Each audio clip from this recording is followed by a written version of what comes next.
ও আল্লাহ, জানতে চাই নূহ নবীর নৌকার মতো আমার নবী কেন আহলে বায়াতকে বললেন? পয়গম্বর হযরতে নূহ আলাইহিস সালাতু ওয়াস সালাম যখন ইসলামের দাওয়াত দেয়, নূহ নবী যখন আল্লাহর একাত্মবাদের দাওয়াত দেয়, নূহ নবীর উম্মতেরা নূহ নবীকে অস্বীকার করতে লাগলেন, ফাসিকেরা নূহ নবীকে অস্বীকার করতে লাগলেন, ইহুদিরা নূহ আলাইহিস সালাতু ওয়াস সালামকে অস্বীকার করতে লাগলেন। পয়গম্বর নূহ নবীকে আল্লাহ তাআলা আদেশ করেছেন, এই পয়গম্বর নূহ আলাইহিস সালাতু ওয়াস সালাম, আপনি আমি আল্লাহ তাআলার আদেশ মোতাবেক একটা নৌকা বানান। আপনি একটা নৌকা বানায়া আপনি সুন্দর করে সেই জায়গায় একটা প্লবনের জন্য অপেক্ষা করেন। নূহ পয়গম্বর শুকনা মাঠের মধ্যে নৌকা বানানো শুরু করে দিলেন। নৌকাটা যখন বানায়, নূহ আলাইহিস সালাতু ওয়াস সালামকে নূহ নবীর উম্মত সহ ইহুদিরা নাসারারা নূহ আলাইহিস সালাতু ওয়াস সালামকে পাগল পাগল বলে মন্তব্য করতেছে। পয়গম্বর নূহ কয়, আল্লাহ, এরা যে আমারে মন্দ কথা বলে, আমি নূহ পয়গম্বরের ভালো লাগে না। আল্লাহ তাআলা জানায়া দেয়, পয়গম্বর, আমি আল্লাহ তাআলা যা করি আমি আল্লাহ তাআলা সব বান্দার ভালোর জন্য, আমার বন্ধুদের ভালোর জন্য করে দে। পয়গম্বর নূহ আলাইহিস সালাতু ওয়াস সালাম ডাক দিয়া কয়, জগতের বান্দার দল, আমি তখন নৌকা বানাইতে লাগলাম। আমি যখন নৌকাটা বানায়া আমি একটু আরাম করার জন্য আমার ঘরের মধ্যে গেলাম। আমি ঘরে যাওয়ার পরের দিন সকালবেলা দেখতেছি আমার এলাকার সব মানুষ আইসা পয়গম্বর নূহ আলাইহিস সালাতু ওয়াস সালামের নৌকার মধ্যে তারা প্রস্রাব করতেছে, পায়খানা করতেছে। নূহ নবীর ওই নৌকাটার মধ্যে তারা নোংরা আবর্জনাগুলা ফেলতেছে। পয়গম্বর আমার আল্লাহরে ডাক দিয়ে কয়, আল্লাহ,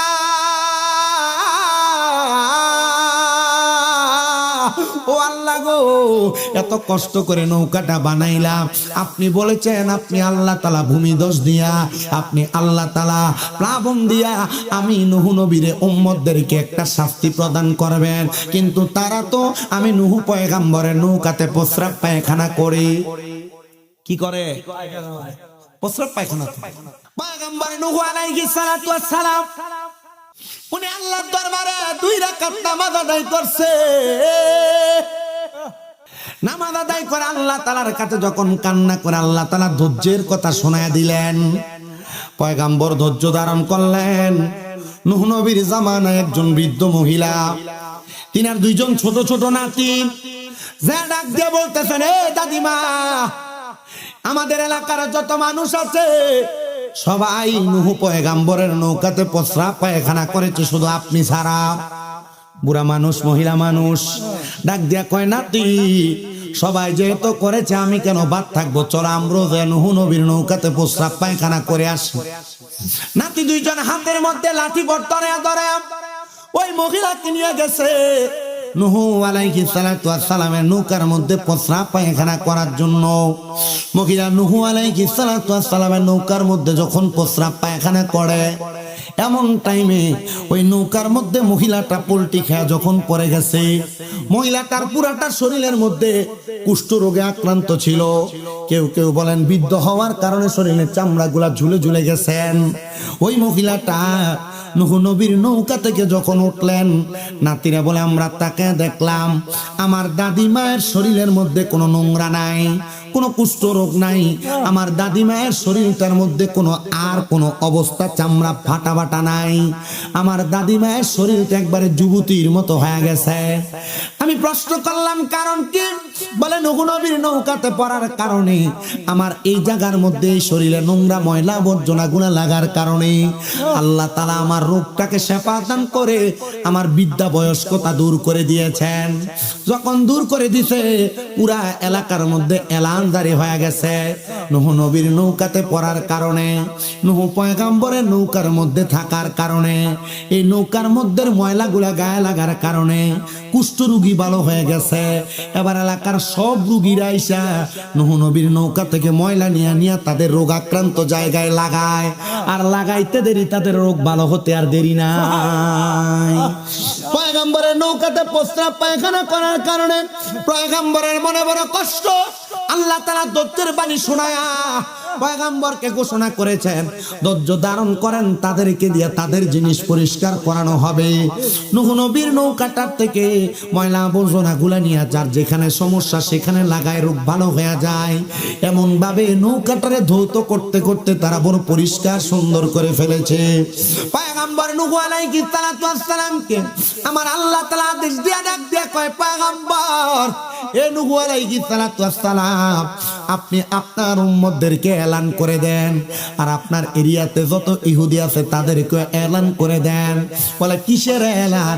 বলে তারা যেন কিছুদিন পরে আপনি তাদেরকে ডাক দিলে আপনার নৌকাতে আরোহণ করে। যদি আপনার নৌকাতে আরোহণ করে তারা বাঁচতে পারবে, আর আরোহণ না করলে বাঁচতে পারবে না। পয়গম্বর তার যেমন কথা তেমন কাজ ঘোষণা করে দিলেন। এমন টাইমে পয়গম্বর নূহ নবী ঘোষণা দিতে দিতে রাস্তা দিয়ে যায়। বৃদ্ধ একটা মহিলা ডাক দিয়া কয়ে, পয়গম্বর নূহ নবী, আপনি যখন প্লাবনের সময় আপনার এলাকার মানুষদেরকে ডাক দিয়া নৌকাতে উঠাইবেন, আপনি তখন আমি বৃদ্ধাকে আমার ঘর থেকে ডাক দিয়া নিয়ে যাবেন। নূহ আলাইহিস সালাতু ওয়াস সালাম তার সঙ্গে ওয়াদাবদ্ধ। পয়গম্বর চলে গেলেন। কিছুদিন পরে প্লাবনের জন্য আল্লাহ তাআলার আদেশ মোতাবেক পয়গম্বর সবাইকে জোড়ায় জোড়ায় জোড়ায় জোড়ায় নৌকাতে উঠাইতেছে। এই যে গরু দেখেন, এই যে ছাগল দেখেন, মহিষ দেখেন, বেড়া বকরি দেখেন, গাছের গাছের জোড়া, গরুর গরুর জোড়া, মানুষের মানুষের জোড়া নূহ আলাইহিস সালাতু ওয়াস সালামের নৌকার মধ্যে আরোহণ করাইছে। কিন্তু আমার আল্লাহ তাআলা হিকমত দিয়া বৃদ্ধ মহিলার কথা নূহ নবীকে ভুলাইয়া রাখছেন। এটা আল্লাহ তাআলার কুদরতের খেলা। আল্লাহর কুদরতের খেলা কেউ বুঝতে পারে না। এবার আপনারা বলেন, আমরা সবাই আল্লাহ তাআলার কুদরতের যত রকমের সমস্যাগুলো আল্লাহ তাআলা কুদরতের মাধ্যমে ভূমিকম্প, ভূমিধস সহ যত বিপদ দেয়, আমরা ইবাদতের মাধ্যমে এমন ভূমিকম্প, ভূমিধস থেকে বাঁচতে চাই কি চাই না? পয়গম্বর নৌকাতে উঠলেন, কিন্তু ওনার একটা সন্তান ছাড়াম, যার নাম ছিল শুকুর। নামের অর্থ কান্নাকাটি করা। কি করা? কান্নাকাটি করা। পয়গম্বর মানে সন্তান, তোমার এখনো বলি আমার নৌকাতে উঠো। নূহ পয়গম্বরের সন্তান উঠেন নাই। আব্বা, প্লাবন হইলে তো পাহাড়ের চূড়ার মধ্যে পর্যন্ত পানি যাবে না, বলে চলে আসো। সন্তান ডাক দিয়া কয়, বাবা পাহাড়ের চূড়ার মধ্যে থাকবো, বলে না, সেখানেও প্লাবন হয়ে যাবে। সন্তান নূহ নবী নৌকাতে আরোহণ করেন নাই। যখন আরোহণ করেন নাই, এবার প্লাবন আইসা সমস্ত দিক দিটিকা গুলাকে ডুবাইয়া রাখলেন। নূহ নবীর ওই সন্তান ধ্বংস হয়ে গেলেন।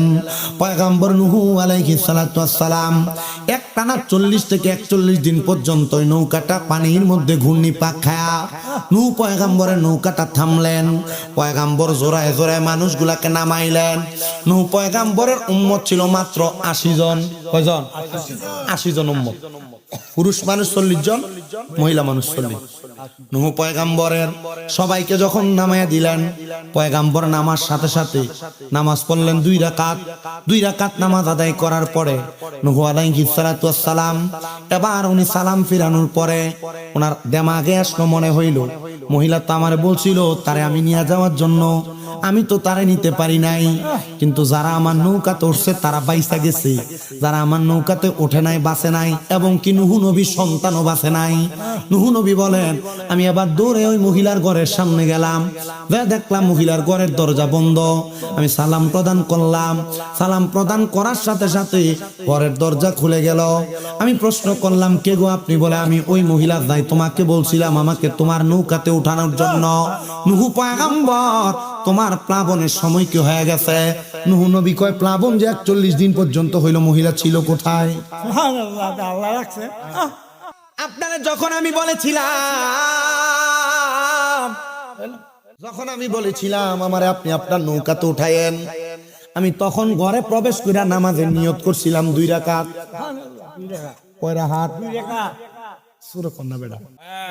আমি 2 রাকাত নামাজের নিয়ত করে দাঁড়াইছিলাম। আপনি যখন দরজায় বাড়ি দিচ্ছেন, আমার নামাজ শেষ হয়েছে।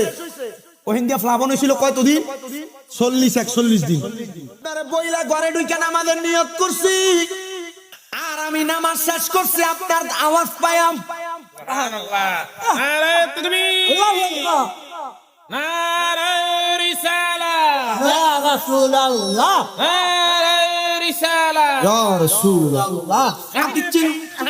জিন্দাবাদ। চিন্তা করে দেখেন মুসলমান, 2 রাকাত নামাজ 40-41 দিন চলে গেছে, প্লাবন হইয়া দুনিয়ার সব